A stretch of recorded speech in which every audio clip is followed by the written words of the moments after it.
Hello प्यारे बच्चों, आज हम एक नए टॉपिक के साथ कक्षा 10 के गणित विषय में ट्रिग्नोमेट्री चैप्टर के साथ उपस्थित हैं।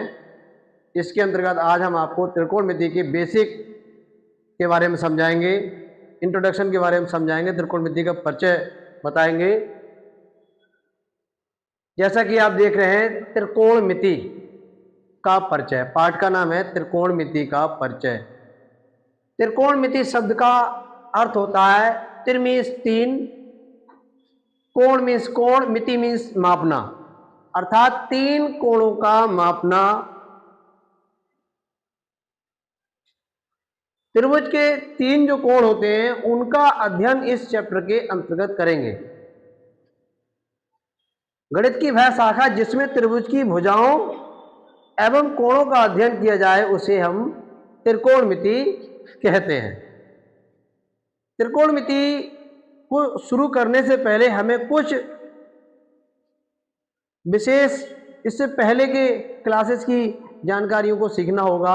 उसमें जैसे कि समकोण त्रिभुज क्या होता है। चैप्टर को शुरू करने से पहले आइए हम जानते हैं कि त्रिभुज और समकोण त्रिभुज क्या होते हैं। त्रिभुज वह आकृति होती है जो तीन भुजाओं से घिरी हुई हो और बंद हो।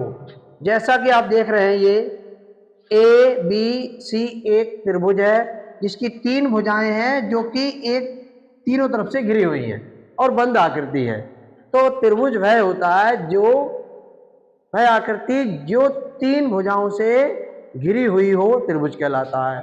उसी के अंतर्गत आता है समकोण त्रिभुज, ऐसा त्रिभुज जिसमें किसी एक कोण की अंशीय माप 90 अंश हो, समकोण त्रिभुज कहलाता है। समकोण त्रिभुज की यह शर्त होती है, भाई त्रिभुज तो बहुत सारे तरीके के होते हैं, लेकिन समकोण त्रिभुज वह होता है जिसमें एक कोण 90 अंश का होना जरूरी है। समझ रहे हैं बात?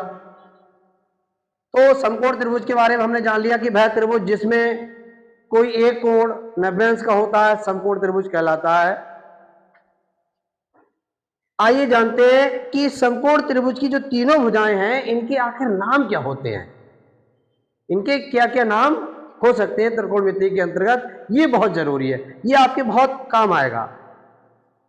जो कोण 90 अंश का होता है, जैसे ये त्रिभुज एबीसी है, इसमें कोण बी समकोण है, तो जो कोण समकोण है इट मीन्स 90 अंश का है, तीनों भुजाएं होती हैं, उनके नाम क्या क्या होते हैं ध्यान रखिएगा। सबसे पहले हमें समकोण त्रिभुज के अंतर्गत ये देखना है कि 90 अंश का कोण कौन सा है। इस दी गई आकृति में कोण बी समकोण है जिसे 90 अंश का कोण बोलते हैं। इसके ठीक कॉर्नर से आप सामने की तरफ देखेंगे तो एक सबसे बड़ी भुजा दिख रही है, जिस भुजा का नाम AC है।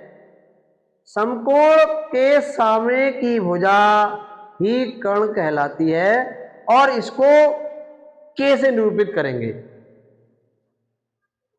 कोण B पर लंबवत खड़ी हुई भुजा लंब कहलाएगी और कर्ण और लंब से जुड़ी हुई आसन्न भुजा आधार कहलाती है। तो हमने इस तरीके से सीखा, 90 अंश के सामने की भुजा को कर्ण कहेंगे, लंबवत जो भुजा है इसे लंब कहेंगे, पड़ी हुई लाइन जो देख रहे हैं आसन्न भुजा A और B से जुड़ी हुई भुजा इसे आधार कहेंगे। तो त्रिभुज की तीनों भुजाओं के नाम हो गए लंब, कर्ण और आधार। लंब को L से निरूपित करेंगे, आधार को A से निरूपित करेंगे, कर्ण को K से निरूपित करेंगे। मैं समझता हूं आपको ये बात समझ में आ गई होगी बहुत अच्छे से। आइए नया टॉपिक शुरू करते हैं। इसमें अब हम पाइथागोरस प्रमेय। पाइथागोरस एक गणितज्ञ का नाम है।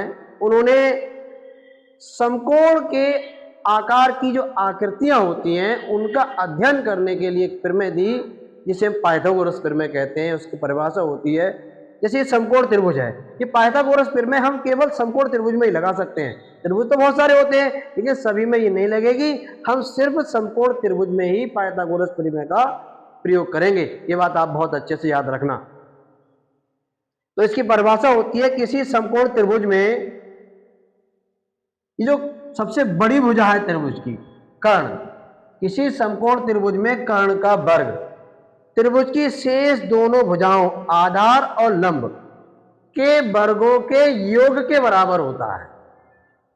एक बार दोबारा रिपीट करता हूं आपको, किसी समकोण त्रिभुज में कर्ण का वर्ग त्रिभुज की शेष दोनों भुजाओं आधार और लंब के वर्गों के योगफल के बराबर होता है, जिसे पाइथागोरस प्रमेय कहते हैं। गणितीय रूप में अगर हम इसे लिखना चाहें तो लिखेंगे कर्ण का वर्ग, परिभाषा में आया था कर्ण का वर्ग, तो कर्ण का वर्ग बराबर लंब का वर्ग प्लस आधार का वर्ग, या करके हम इसी को लिख सकते हैं, कर्ण को अगर के कह दें तो के स्क्वायर बराबर लंब का स्क्वायर प्लस आधार का स्क्वायर।